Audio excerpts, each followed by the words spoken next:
Everyone, I welcome you all to study Niti. तो आज फिर से हम लोग एक मॉक टेस्ट करने वाले हैं and this is our day 7 mock 7 ऑफ 30 days 30 मॉक टेस्ट। तो पिछले 6 मॉक टेस्ट हम लोगों ने किए। आई होप आप लोगों ने बहुत अच्छे तरीके से किए हैं एंड ये वाले जो मॉक टेस्ट हैं हमारे आरआरबी पीओ के एग्जामिनेशन के लिए हैं। जो लोग भी नए हैं उनको बता दूं, I am Smriti and I have cleared examinations like SBI and LIC. तो अभी पिछले कुछ सालों से I am guiding students and पढ़ाई के क्षेत्र में भी हूँ, थोड़ा सा पढ़ा भी लेती हूँ। तो ये सब चीज़ें हैं मेरे बारे में। ये जो हमारी सीरीज चल रही है 30 days 30 मॉक टेस्ट वाली सीरीज, इसके अंदर हम लोग आरआरबी पीओ के मॉक टेस्ट कर रहे हैं। ये जो मॉक टेस्ट है हमारी वेबसाइट के हैं स्टडी नीति के, और ये पेड वाले मॉक टेस्ट हैं जो आप सब लोग परचेज करके प्रैक्टिस करते हो। तो यहाँ पे पेड मॉक टेस्ट मैं करवा रही हूँ। पर्पस मेरा ये है कि आप तक क्वालिटी कंटेंट पहुंचे एंड जिनके पास नहीं है ये मॉक टेस्ट उन तक भी पहुंच पाए, उन तक भी जो है ऐसे क्वालिटी ऑफ क्वेश्चंस पहुंच पाए ताकि उनकी भी अच्छे से प्रैक्टिस हो जाए। ठीक है, तो आई होप सब लोग हमेशा की तरह रोज की तरह अपना पेन और पेपर लेके रेडी होंगे।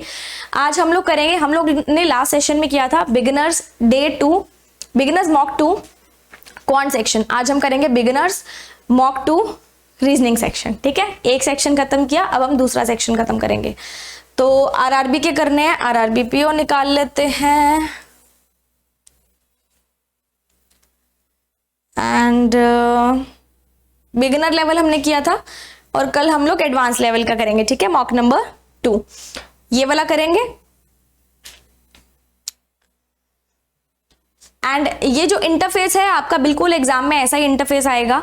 आपको एग्जाम में ऐसा नहीं लगेगा कि यार मैं कहाँ पे आ गया और मैं क्या कर रहा हूँ, है ना। एक डर आपका जो है खत्म होने लग जाएगा अगर आप ऐसे इंटरफेस पे प्रैक्टिस कर लेते हो।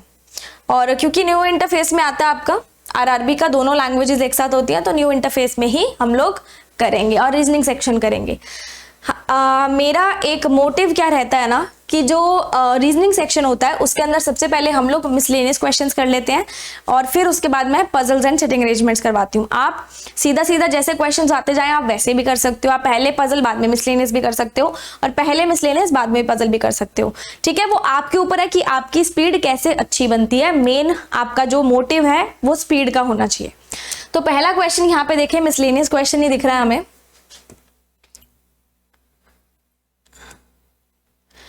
बोलता है कि 5 फ्रेंड्स हैं, Ahmed, Chris, Josh, Sam and Shaw, जिनके पास डिफरेंट नंबर ऑफ टॉफीज हैं।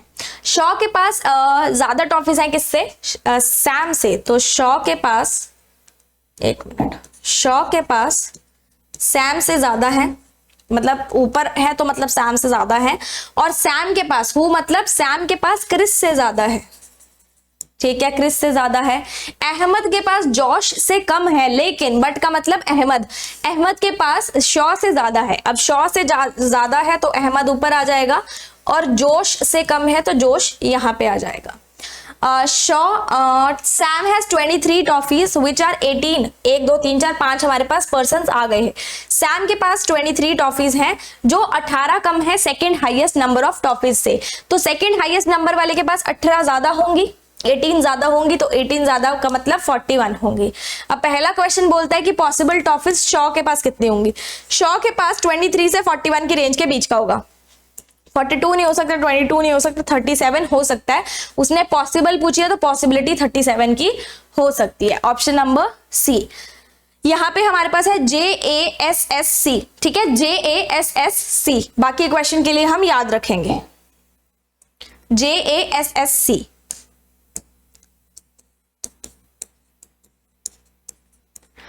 The sum of toffees having by Josh and Sam are 75। Sam के पास थी 23।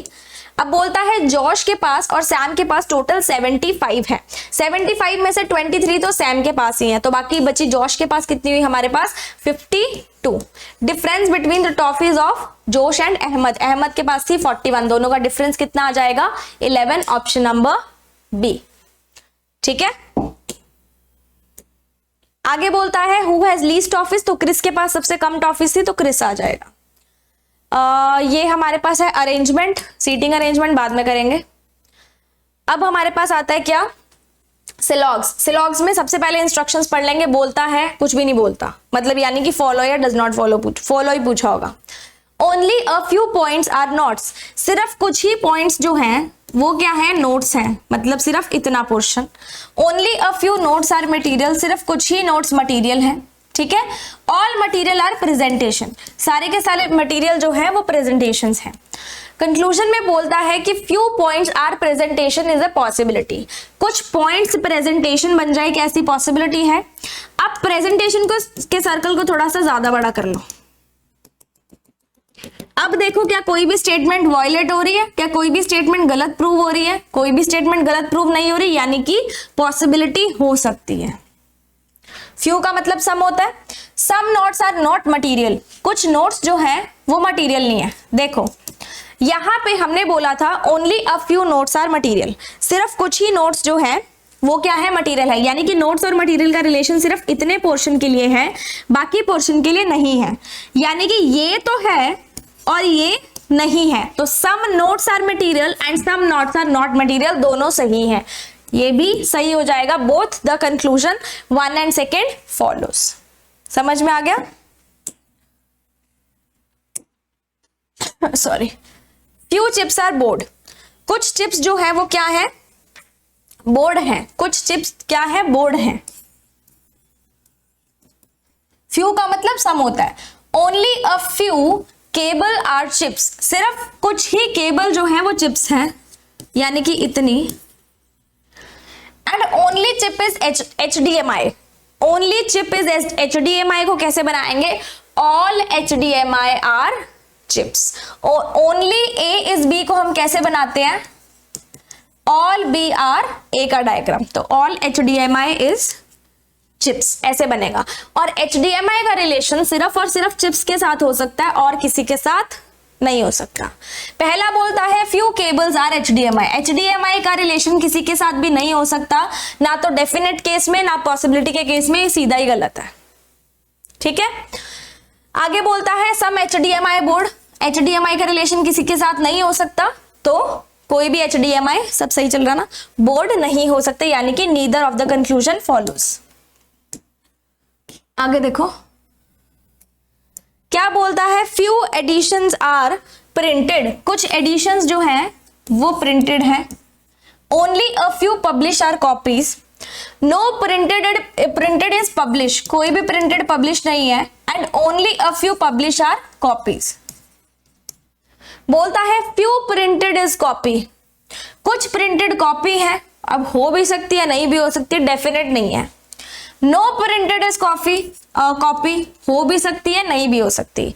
इसमें एलिमेंट्स सेम है, यूज हुआ है फ्यू और नो का, यानी कि सम और नो का, और दोनों कंक्लूजन का आंसर नहीं आ रहा, तो कौन सा केस लगेगा, ईदर और, या तो पहला कंक्लूजन सही है या फिर दूसरा, ठीक है। यही केस बनता है ना ईदर और का, सम और नो या फ्यू और नो होना चाहिए, एलिमेंट सेम होना चाहिए, और दोनों कंक्लूजन का आंसर इसमें से नहीं निकल रहा हो, ईदर और। आगे देखो, only a few buttons are white, सिर्फ कुछ ही बटन्स जो हैं वो व्हाइट है। Only a few white are black, सिर्फ कुछ व्हाइट ही ब्लैक है। Some black are not button is a possibility, कुछ ब्लैक बटन नहीं है, ऐसी पॉसिबिलिटी हो। देखो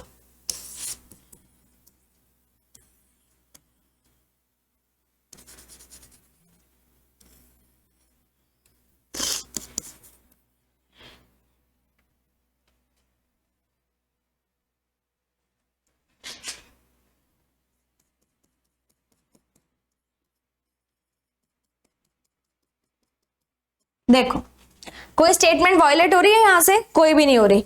only a few button are white सही आ रहा है, only a few white are black भी सही आ रहा है।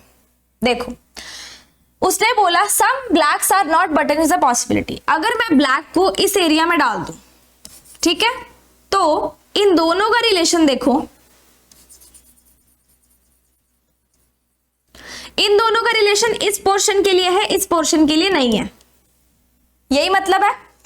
अब इस पोर्शन के लिए नहीं है, तो ये वाला पोर्शन ब्लैक का आ रहा है, इसके अंदर जो बाकी का पोर्शन था उसमें ब्लैक का पोर्शन आ रहा है, तो मतलब some button is black is not a possibility हमारी सही हो जाएगी, क्योंकि ये वाला पोर्शन अगर आ गया तो वो बटन ब्लैक नहीं बनेगा। है ना, यहां से सम का रिलेशन है और बाकी पोर्शन से सम नॉट का रिलेशन है। तो हमने तो पॉसिबिलिटी चेक करी ना, तो पॉसिबिलिटी तो मेरी सही बन रही है, यानी कि ये सही हो जाएगा। Some white can never be button, कुछ वाइट जो है वो कभी भी बटन नहीं हो सकते, ये बोलता है। अब some white can never be button का हम लोग डायग्राम बना के देखेंगे।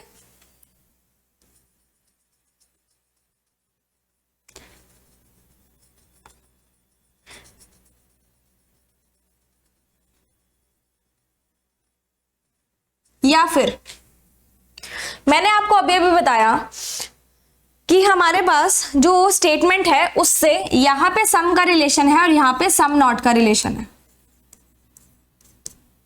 यही बोलता है ना। उसने बोला some white can never be button, कुछ वाइट कभी भी बटन नहीं हो सकते। देखो अगर यहां पे बोलता कि some whites are not button, क्योंकि कैन नेवर बी का क्या होता है, पॉसिबिलिटी होती है। कैन नेवर बी का मतलब क्या होता है, पॉसिबिलिटी होती है। Some white can never be, यानी कि ये पॉसिबिलिटी पूछ रहे हैं। मेरे को यहाँ पे पता है कि some whites are not button, मुझे यहाँ पे डेफिनेट पता है कि some whites are not button, और ये मेरे को पूछ रहा है पॉसिबिलिटी कि some white can never be button. तो कभी भी जो डेफिनेट चीज होती है वो पॉसिबिलिटी नहीं बन सकती, कभी भी जो डेफिनेट आंसर होता है वो पॉसिबिलिटी नहीं बन सकता, इसलिए गलत हो जाएगा, क्योंकि हमारे पास डेफिनेटली आ रहा है। ठीक है, तो इसमें ओनली कंक्लूजन 1 सही हो जाएगा। Possibility can never be, definite चीज can never be a possibility. आगे क्या बोलता है, फ्यू क्लिप्स आर वीडियो, कुछ क्लिप्स जो है वो वीडियो हैं। Some video are movie, only clip is ad, यानी कि ऑल एड आर क्लिप। ठीक है, all clip can never be movies, सारी की सारी क्लिप्स जो है वो कभी भी मूवीज नहीं हो सकती। एड का जो रिलेशन है वो सिर्फ और सिर्फ क्लिप के साथ होगा, बाकी किसी के साथ नहीं होगा, बाकी किसी के साथ नहीं होगा। ठीक है, यहां पे मैं डेफिनेटली तो नहीं बोल रही ना, मैं डेफिनेट भी बोल रही हूं। उसने बोला all clip can never be movies, अच्छा सॉरी माय बैड। यहां पे अगर all ad can never be movies होता तो ये गलत हो जाता, क्योंकि यहाँ पे हमारे पास डेफिनेट चीज है, एड का रिलेशन सिर्फ क्लिप के साथ हो सकता है और किसी के साथ नहीं हो सकता, फिर ये गलत हो जाता। लेकिन अभी वो बोल रहा है all clip can never be movies, अगर सारी की सारी क्लिप्स को मैं मूवीज के अंदर डाल दूंगी तो एड भी मूवी के अंदर जाएगा और एड का रिलेशन कभी भी मूवी के साथ नहीं हो सकता, तो ये सही हो जाएगा। लेकिन अगर यहाँ पे एड लिखा होता फिर ये गलत हो जाता। All clip can be videos, सारी की सारी क्लिप को मैं वीडियो में डाल दूंगी तो एड का रिलेशन वीडियो के साथ नहीं बन सकता, इसलिए ये नहीं हो सकता। Only conclusion 1। ठीक है, आगे देखो, ये भी हमारे पास पजल जैसा ही कुछ है, सीटिंग अरेंजमेंट या पजल जो भी है। देखो इन द गिवन, मैं इधर हो जाती हूँ। In the given arrangement how many such numbers are there which are immediately followed by a symbol and preceded by a letter. मतलब ऐसा एक नंबर देखना है जिससे पहले तो क्या आए, हमारे पास लेटर आए, कोई भी लेटर आ जाए अल्फाबेट का, और उससे बाद में क्या आना चाहिए, सिंबल। नंबर के बाद सिंबल, नंबर से पहले अल्फाबेट या लेटर। तो नंबर के बाद सिंबल देख लो, सबसे पहले हमारे पास कौन से पेयर बन रहे हैं नंबर के बाद सिंबल वाले। ठीक है, बस। और नंबर से पहले भी लेटर होना चाहिए। यहां पे इससे पहले लेटर है, नहीं है। इससे पहले लेटर है, ये तो एक बन गया। इससे पहले लेटर नहीं है, इससे पहले लेटर है। तो यहां पे हमारे पास कितने पेयर आ गए, 2 पेयर आ गए।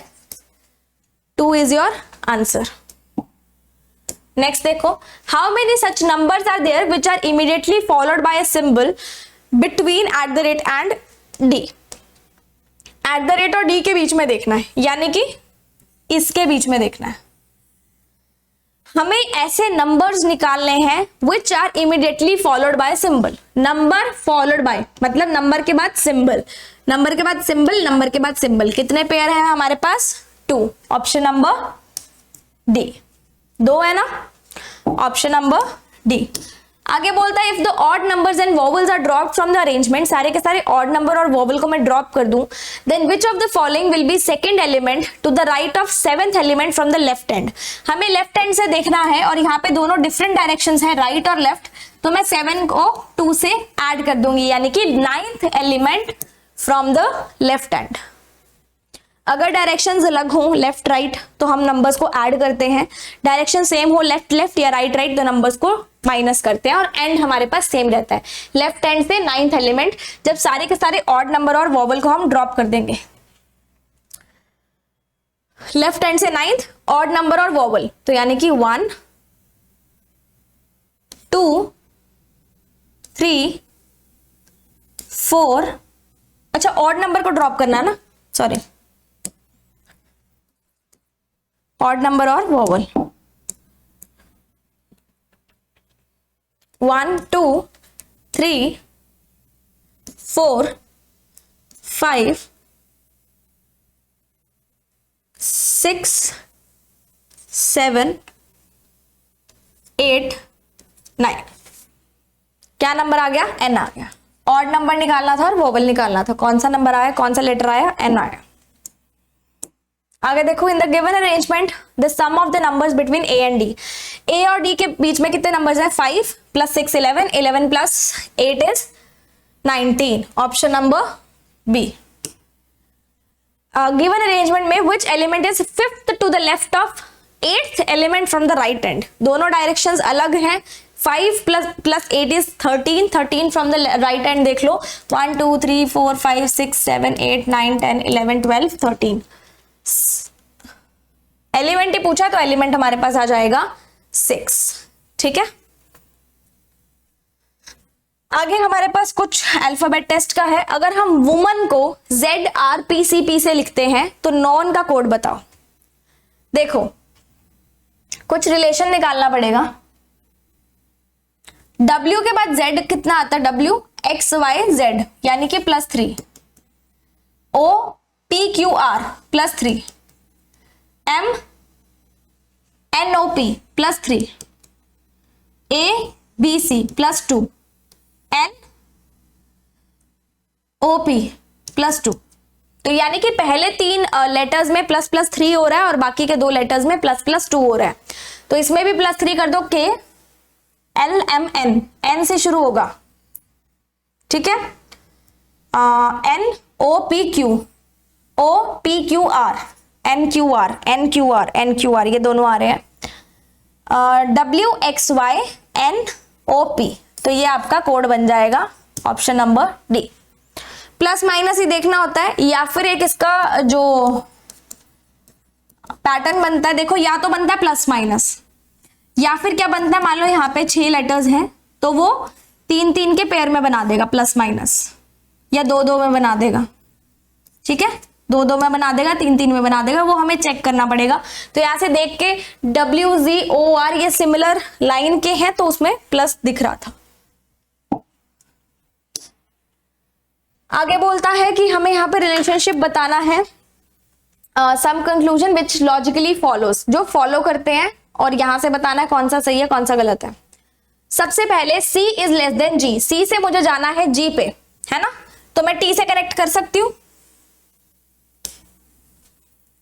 C से मैं गई T पे, T से मैं आई G पे, दोनों सेम फैमिली के, साइन आएगा ये वाला, आंसर आ सकता है। प्रायोरिटी दोगे छोटे वाले को, और क्योंकि बैकवर्ड डायरेक्शन है तो ग्रेटर देन का ऑपोजिट होता है लेस देन, क्या लेस देन का साइन आ रहा है? आ रहा है। H is greater than I, H से मुझे जाना है I पे, तो सबसे पहले मैं H से T पे आऊंगी, फिर मैं T से I पे जाऊंगी। H से T पे आई, बैकवर्ड आई, प्रायोरिटी दोगे ग्रेटर देन को, बैकवर्ड डायरेक्शन में साइन ऑपोजिट हो जाता है। T से I पे आए तो ग्रेटर देन, क्या दोनों डिफरेंट फैमिली के हैं? आंसर निकल सकता है? नहीं निकल सकता, only conclusion 1 follows, option number A, ठीक है।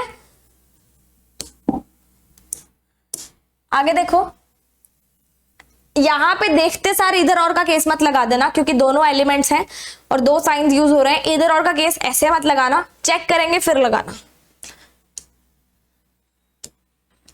E is less than O, sorry, E is less than O, तो मैं इसको कनेक्ट कर सकती हूं किससे?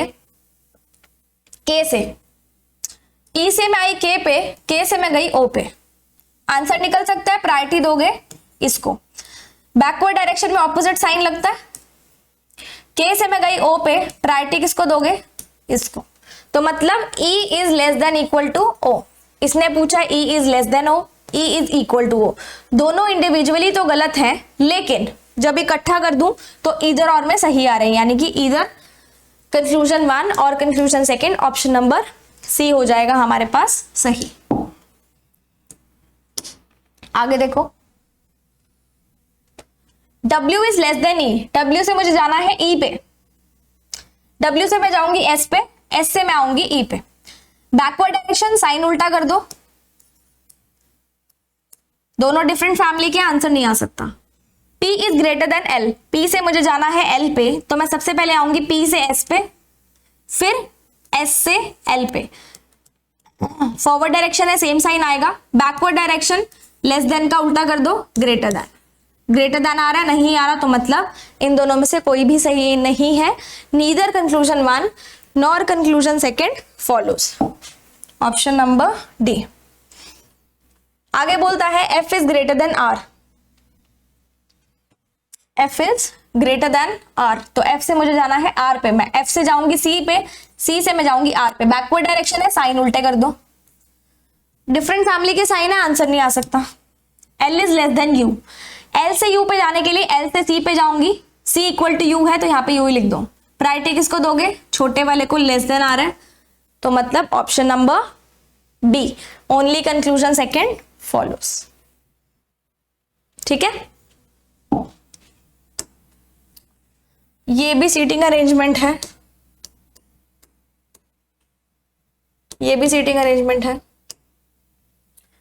ब्लड रिलेशन क्या बोलता है, Q is the only daughter of B, Q की सिर्फ एक ही बेटी है, बेटा भी हो सकता है ना, ऐसा उसने कुछ बोला नहीं है। Q is the only daughter of B, who is the brother in law of J, B जो है वो ब्रदर इन लॉ है J का। अब J का वो क्या हो सकता है, या तो जीजा हो सकता है, या फिर क्या हो सकता है B का, B क्या हो सकता है, brother in law of J। दोनों जीजा साला भी हो सकते हैं और जीजा साली भी हो सकते हैं। ब्रदर इन लॉ का मतलब जीजा ही होगा ना एक सेंस में, या फिर जेठ भी हो सकता है ना, दोनों में से कुछ भी हो सकते हैं। S is the brother of T, S जो है भाई है T का, S is the brother of T। N is the father of T and neither the spouse of Q और B, N जो है फादर है T के, लेकिन उनकी शादी Q या B से नहीं हुई। Who doesn't have any sibling, B का कोई भी सिबलिंग नहीं है। अगर B का कोई भी सिबलिंग नहीं है, B का कोई भी सिबलिंग नहीं है, यानी कि इसका कोई भी भाई बहन नहीं है, तो मतलब डेफिनेटली इसका पति या इसकी पत्नी के थ्रू ही इसका रिलेशन होगा J का। अब पति या पत्नी, B जो है वो ब्रदर इन लॉ है, यानी कि B का जेंडर मुझे पता है, मेल है, इसकी डेफिनेटली कोई वाइफ होगी। ठीक है, अब वाइफ जो है उसका भाई भी हो सकता है, उसका भाई हो सकता है J, है ना, भाई या बहन, मेरे को जेंडर नहीं पता। इसको एक बार दोबारा बना लो प्लीज।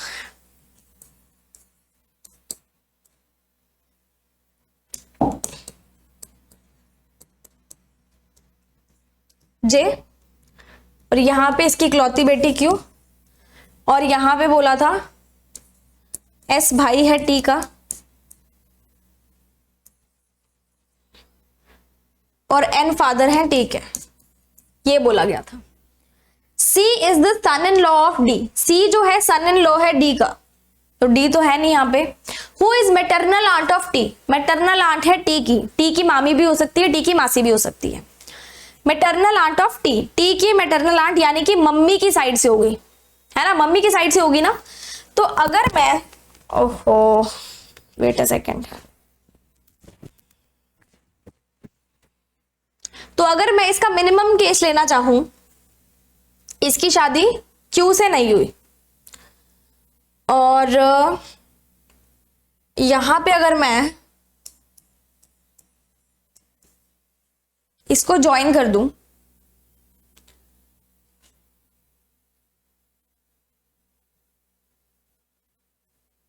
B की शादी ना तो Q एक मिनट, टी की शादी ना तो क्यू से हुई है ना तो बी से हुई है, यही बोल रहा है ना।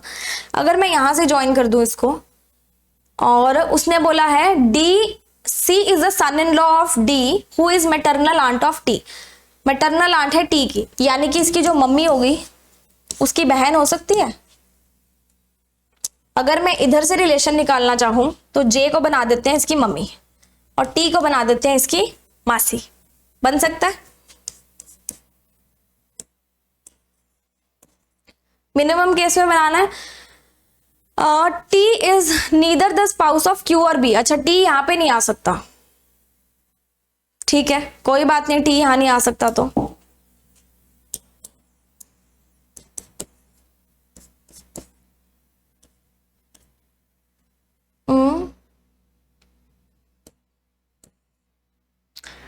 टी यहां पे नहीं आ सकता। C is son in law of D,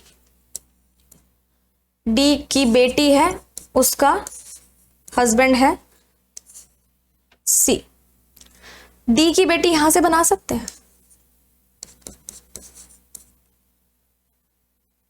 D maternal aunt है टी की। यहां से मैंने कुछ शायद गलत किया था ना, ऐसा कुछ, ठीक है। टी का जेंडर नहीं पता ना हमें, तो एक बार इसका जेंडर नहीं पता हमें, ठीक है। जेंडर कुछ भी हो सकता है। मेरे पास मेंबर सारे आ गए हैं।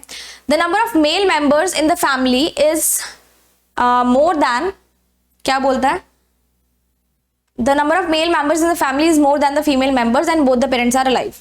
मेल मेंबर्स हमारे पास थे 1 2 3, फीमेल थी 1 2 3, मेल थे 4, है ना। तो मेल ज्यादा होने चाहिए, तो टी का जेंडर हमारे पास मेल ही बनेगा, क्योंकि 4 4 इक्वल नहीं हो सकते। बाकी आई डोंट थिंक सो कि मैंने कोई भी स्टेटमेंट की वायलेशन करी है।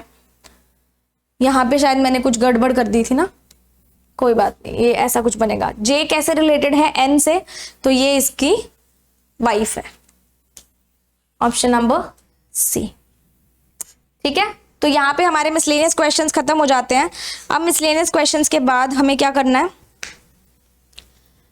मिसलेनियस क्वेश्चंस के बाद हम लोग करेंगे puzzle and sitting arrangement. I hope आपको मिसलेनियस क्वेश्चंस सारे अच्छे से समझ में आ गए हो। अगला क्वेश्चन बोलता है who among the following is the person is the niece of D. D की भांजी या भतीजी कौन है।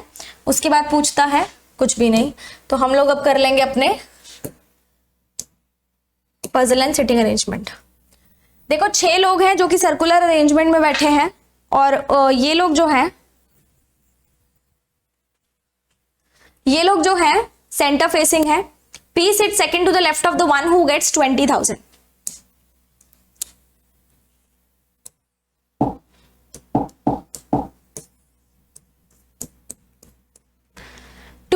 जिसको मिलता है उसके सेकंड टू द लेफ्ट में बैठा है। और पी नेबर्स नहीं है। ओ की सैलरी जो है ऑड नंबर में है, अभी तक मैं कुछ कनेक्ट नहीं कर पा रही हूँ। M sits immediate right of the one who gets 23,000। 23,000 के इमीडिएट राइट में एम है। यहां से भी शुरू कर सकते हैं, यहां से भी कर सकते हैं। N sits second to the right of M. अब यहाँ पे एन और एम का रिलेशन में निकल गया, तो हम लोग एम से शुरू करेंगे, मतलब एम को रिलेट करके शुरू करेंगे। तो 23,000 वाला यहां बना देते हैं, उसके इमीडिएट राइट में एम है, और एन जो है वो सेकंड टू द राइट है किसके, एम के। तो सेकंड टू द राइट होगी हमारे पास एन, एंड एन जो है वो इमीडिएट राइट है पी के।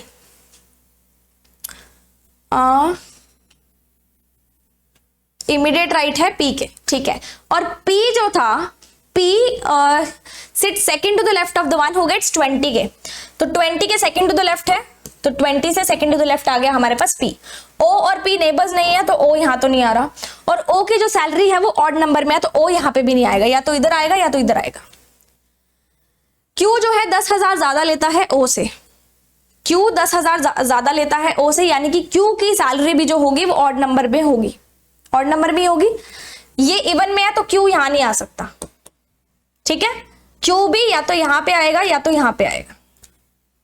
अगर मैं ओ को मानती हूं 23, तो क्यू आ जाएगा 33। अगर मैं ओ को यहां रखती हूं, क्यू को यहां रखती हूं, तो ओ कितना आ जाएगा, 13 आ जाएगा। मेरे पास 2 ही केस बनते हैं ना यहां पे। ओ जो है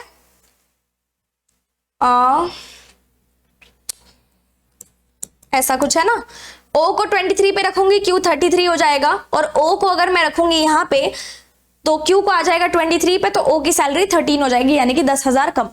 डिफरेंस जो इनकी सैलरी का है, डिफरेंस तो 10,000 है हमें पता है, is twice the difference of the salary between L and M.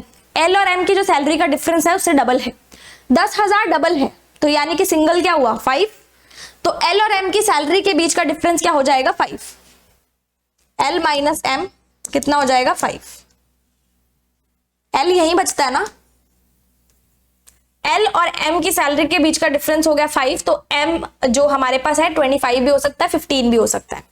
M gets less than O, M को ओ से कम मिलता है, तो अगर ओ 23 है तो एम 25 नहीं हो सकता। अगर ओ 13 है, अगर ओ 13 है तो यहाँ पे इसकी पॉसिबल 15 या 25 बन रही थी, तो उस केस में तो एम कम बन ही नहीं सकता, यानी कि हमें ये पूरा पूरा पक्का पता चल गया कि ओ कभी भी 13 नहीं हो सकता, क्योंकि m को उससे कम होना पड़ेगा, और इस केस में m कम नहीं है, तो मतलब o हो जाएगा 23, q हो जाएगा 33, और m जो है वो कितना हो जाएगा, o से कम है तो 15 हो जाएगा। The sum of salaries of m and o is 2000 more than n। m और o की सैलरी का सम क्या है 38, वो n से ज्यादा है 2, तो n की हो जाएगी 36, और किसी एक पर्सन की सैलरी है 28, बन गया। ठीक है, एक ही पॉसिबिलिटी में बन गया, दो मैंने सर्कल नहीं बनाया क्योंकि देखने से ही छोटा लग रहा था। Who among the following person gets the highest amount of salary? तो हाईएस्ट हमारे पास n को मिल रही है, immediate left of l, n बैठ रहा है ना, ऑप्शन नंबर सी। ठीक है, बन गया। इवन नंबर की सैलरी किसको मिल रही है ये बता देंगे। Q और P की सैलरी, Q की थी 33, P की कितनी थी 28, तो कितना हो जाएगा 50, एक मिनट, Q की थी हमारे पास 33 और P की 28 थी, P की कितनी थी देख लेना यार कितनी थी, हमने कितनी निकाली थी 36 तो नहीं निकाली थी Q की, चेक कर लेना कितनी थी यार, मैं जस्ट भूल गई हूं क्या था। ठीक है, एनुअल इनकम ऑफ ओ की सैलरी हमारे पास थी 23, एनुअली निकालना है तो एनुअली यानी कि 12 से मल्टीप्लाई करना पड़ेगा, ये हो जाएगा 230 और 46, 276, ऑप्शन नंबर ए। ठीक है, position of Q with respect to the one who gets 15,000 मिला था M को, तो M से Q की पोजीशन देख लेना कितनी जा रही है, राइट है या लेफ्ट है, ये हमने कर लिया था, ये करना है। 7 पर्सन्स ने रिचार्ज किया mobile data from Sunday to Saturday, तो संडे से सैटरडे बना लेंगे यहां पे।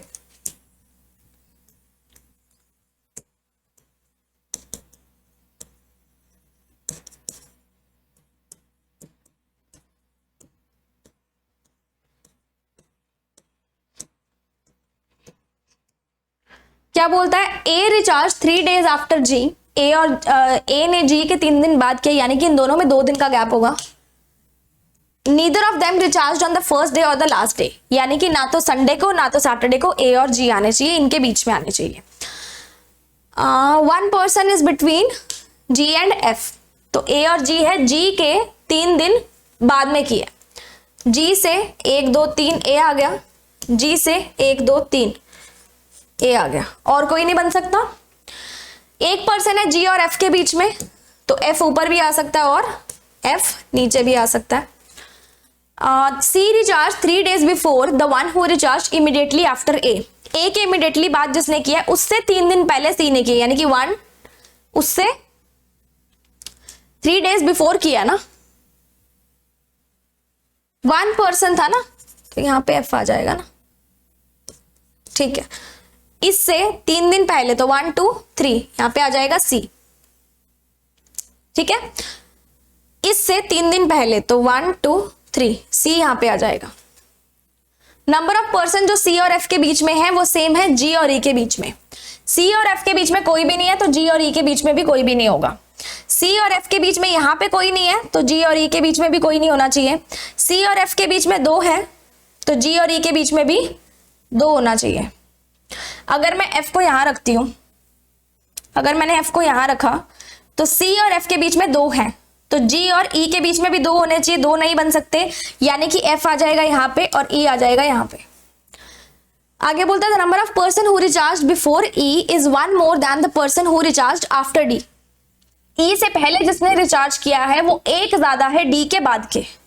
तो ई से पहले 1 ने रिचार्ज किया, यानी कि डी के बाद किसी ने नहीं किया।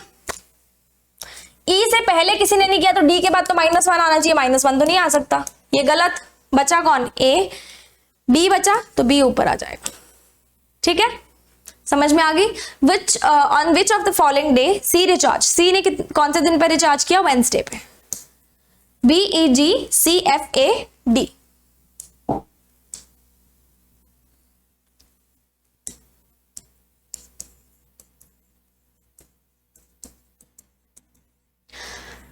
To person after G, G के 2 पर्सन बाद कौन है? एफ है, ऑप्शन नंबर ई।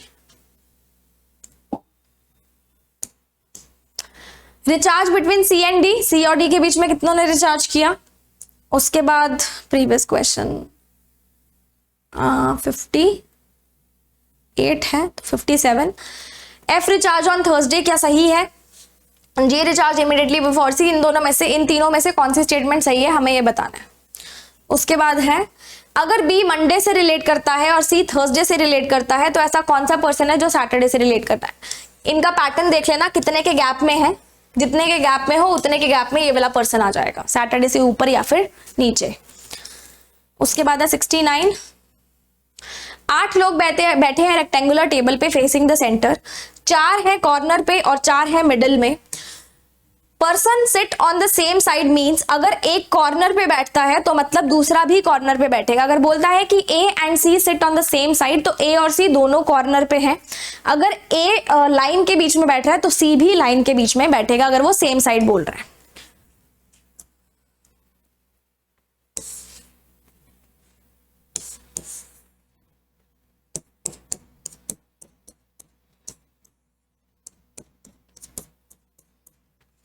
बोलता है N sits third to the left of S. एक बार एस सेंटर में ले लेते हैं, एक बार एस कॉर्नर पे ले लेते हैं। एन है थर्ड टू द लेफ्ट तो 1 2 3 1 2 3। एल जो है ना तो एन के एडजेसेंट है ना तो एस के, ना तो एन के साथ है ना तो एस के साथ है, ना तो यहां ना तो यहां, तो एल यहां आ जाएगा इन दोनों पे। सिमिलरली यहां तक तो नहीं आ सकता, रिस्ट्रिक्टेड एरिया है तो यहां पे आ जाएगा। 1 पर्सन, एन और एल जो है वो सेम साइड पर बैठे हैं। अगर एन कॉर्नर पे है तो एल भी कॉर्नर पे होगा, अगर एन मिडल में है तो एल भी मिडल में होगा। एक पर्सन बैठता है एस और क्यू के बीच में और क्यू जो है कॉर्नर पे बैठा है एस और क्यू के बीच में। एस और क्यू, एस और क्यू, क्यू कॉर्नर पे नहीं है। एस और क्यू, एस और क्यू, या तो क्यू यहां पे है या तो क्यू यहां पे है। P sits third to the left of M. M sits, M neither sits adjacent to L nor O, ना तो एल के साथ बैठा है ना तो ओ के साथ बैठा है। एल के साथ नहीं बैठा तो यहां तो एम नहीं बैठ सकता, तो एम के लिए बची जगह ये वाली और ये वाली। अब ओ कहां पे आता है वो हमें नहीं पता। The number of person seated between L and R is same as R and M. L और आर के बीच में है उतने ही आर और एम के बीच में है, और उसने बोला था P sits third to the left of M. अगर मैं क्यू के बारे में और कुछ बोला था,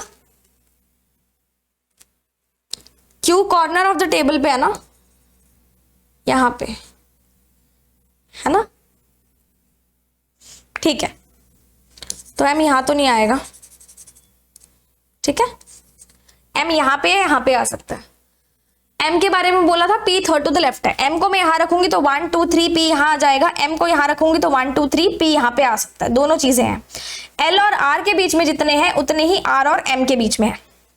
अब एल और आर के बीच में देखो, मेरे को आर को मिडल में रखना पड़ेगा।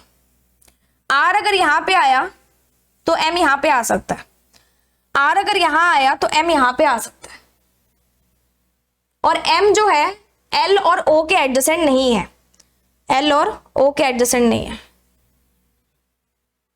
एक मिनट, एन और एल सेम साइड पे बैठे हैं, वन पर्सन एस और क्यू जो कि कॉर्नर पे बैठा है, एम एल और ओ के बीच में नहीं है, एल और आर, ठीक है। अगर मैं आर को यहां रखूं, एम हमारा यहां आ जाएगा, 1 2 3 पी यहां आ जाएगा, आ सकता है, एम आ गया, तो क्यू के लिए तो कोई जगह ही नहीं बची हमारे लिए, यानी कि ये कैंसिल कर दो। आर को मैं यहां रखूं, एम को मैं यहां रखूं, तो 1 2 3 पी यहां आ सकता है, क्यू के लिए दोनों जगह खाली है। अब उसने बोला है कि एम जो है वो ओ के साथ नहीं आएगा, तो एम के साथ ओ नहीं रख सकते, तो हम लोग ओ को यहां रख देते हैं। क्यू कहां गया? अच्छा, दोनों जगह खाली है ना, यहां ओ को नहीं रख सकते तो यहां ओ को रख देते हैं और यहां पे क्यू आ जाएगा, ठीक है। ये अरेंजमेंट हमारी सही बन गई है, और कोई ऑप्शन तो नहीं था हमारे पास। आर को यहां नहीं रख सकते थे क्योंकि यहां पे एन आ गया था, और कोई ऑप्शन नहीं था। Who among the following person sit opposite to P? P के ऑपोजिट कौन है? S है। So the one who sits immediate left of R, option number A। आगे देखो, ये वाला रह गया एक। 8 लोग हैं जो 8 स्टोरी बिल्डिंग में है, बॉटम 1 है और टॉप मोस्ट 8वां है। कर लेते हैं, हो जाएंगे सारे question.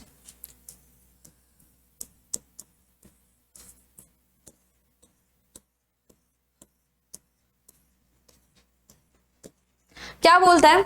Only 3 floors between and और एन एंड ओ, जो कि एन से नीचे रहता है but not on the bottom most floor. Floor number 1 पे नहीं रहता ओ और एन के बीच में 3 फ्लोर्स है, तो 1 2 3। और बोलता है एटलीस्ट एक पर्सन तो एन से ऊपर रहता है, तो एन टॉप मोस्ट पे नहीं आ सकता। Who neither lives, यानी कि n जो है ना तो k के एडजेसेंट है ना तो q के एडजेसेंट है, n के ऊपर नीचे k और q नहीं आएंगे।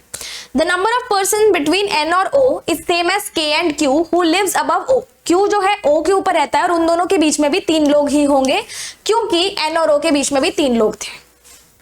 o के ऊपर रहता है और n के पास नहीं आना चाहिए। अगर मैं q को यहां लगाऊं, है ना, तो 1 2 3 के यहां आ जाएगा, लेकिन के एन से ऊपर नहीं, के एन के एडजेसेंट नहीं आ सकता। क्यू को यहां लगाओ तो 1 2 3 के यहां पे आ सकता है, और कोई ऑप्शन मेरे पास नहीं बच रहा, या बच रहा है। इसके वाइस वर्सा भी कर सकते हैं, यानी कि इस तरीके से, है ना, यही ऑप्शन आएगा, यही ऑप्शन है। यहां पे अगर मैं ओ से ऊपर रखूं क्यू को, क्यू और के का तो कुछ नहीं बोला ना हमें, तो क्यू को यहां रखो तो के यहां आ जाएगा, के को यहां क्यू को यहां रखो तो के यहां आ जाएगा।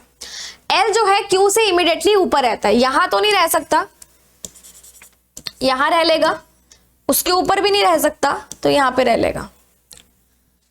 The number of person living below L is 1 less than above J. जितने एल से नीचे हैं 1 2 3 4, वो एक कम है जे से ऊपर, तो यानी कि जे से ऊपर हो गए 5, 1 2 3 4 5। एल से नीचे है 1 2 3 4 5, तो ऊपर कितने हो जाएंगे जे से? 6, 1 2 3 4 5 6। More than 3 person between M and P who doesn't live on the bottom most floor. M और पी के बीच में मोर देन 3 है जो कि बॉटम मोस्ट पे नहीं रहता। मोर देन 3 हो गए, इसमें 2 हो गए, यानी कि ये गलत हो गया, इसमें मोर देन 3 नहीं हो रहे, तो ये वाली अरेंजमेंट हमारी सही बन रही है। Who among the following person lives immediately below के से इमीडिएटली बिलो कौन है? पी का ऑप्शन नहीं है, तो जो पर्सन फ्लोर नंबर 7 पे रह रहा है वो इमीडिएटली बिलो है। आगे वाले क्वेश्चंस दिखा देती हूँ। एन और जे के बीच में कितने पर्सन रह रहे हैं? एल की position with respect to M, N से आपको एल पे जाना है। If all the persons are made to live in the alphabetical order from top to bottom, यानी कि ABCD को आप ऊपर से लगाना शुरू कर दो, J K L M N O P Q R, तो जो भी अपनी पोजीशन पर रह जाए वो काउंट कर लेना। अगर Q J से रिलेट करता है और K P से रिलेट करता है, तो हमें ये बताना है कि L किससे रिलेट करता है। तो इनका पैटर्न देख लेना, कितना ऊपर कितना नीचे है, 1 का छोड़ के, 2 का छोड़ के, 3 का छोड़ के, वो देख लेना, उस पैटर्न के अकॉर्डिंग L को निकाल लेना। बाकी हम लोगों ने कर लिए। तो आज का हमारा बिगिनर लेवल मॉक टेस्ट हो गया, यानी कि हमारे बिगिनर लेवल के 2 कंप्लीट हो गए, एडवांस लेवल का 1 पूरा कंप्लीट हो गया था। अब कल हम लोग एडवांस लेवल का करेंगे, क्वांट का मॉक करेंगे एंड रीजनिंग का उसको पूरा कर देंगे। आई होप आपको ये वाली सीरीज पसंद आ रही होगी, प्रैक्टिस आप अच्छे से कर रहे होगे। जितने भी लोग अदर क्वेश्चंस की प्रैक्टिस करते हो, पीडीएफ से पढ़ते हो, उन लोगों के लिए थोड़ा सा एक अलग सा टेक हमारे पास है, विच इज हमारी नोटबुक सीरीज। ये क्विज फॉर्मेट में है और यहाँ पे 20,000 प्लस क्वेश्चंस हैं, be it PO, be it clerk, be it prelims, be it mains. जो आप डिमांड करते हो वो यहाँ पे आपको मिल जाएगा। क्विज फॉर्मेट में है तो आपका एक सेक्शनल टेस्ट की तरह काम करेगा, एक क्विज की तरह काम करेगा। अगर आपको पीडीएफ की तरह करना है, पीडीएफ कलेक्टर नहीं बनना है, तो यहाँ से सबमिट करना और इसको सॉल्व कर लेना। दोनों चीज़ों पे काम करता है। कंटेंट की एश्योरिटी आपको मैं देती हूँ, ठीक है। और यहाँ पे फ्री टेस्ट भी काफ़ी सारे हैं सभी एग्जामिनेशंस के, तो आप यहाँ से फ्री टेस्ट लगा लेना। जैसे अभी क्लर्क आया है, आईबीपीएस क्लर्क, तो आईबीपीएस क्लर्क का यहाँ से आप लोग फ्री मॉक टेस्ट लगा लेना, प्रीलिम्स या मेंस जो आपको लगाना है। और ऑनलाइन मॉक टेस्ट जो हम लोग पेड वाले अभी कर रहे हैं, उसका भी सब्सक्रिप्शन जो 375 का है वो भी आप ले सकते हो अगर आपको प्रैक्टिस करने है मॉक टेस्ट। तो ये बाकी सारी जानकारी आपको हमारी वेबसाइट और एप्लीकेशन पे मिल जाएगी। आज के लिए इतना ही था, मिलेंगे नेक्स्ट सेशन में। Till then stay tuned, good luck, stay happy, bye bye, keep learning, keep working hard and make your parents proud. Bye.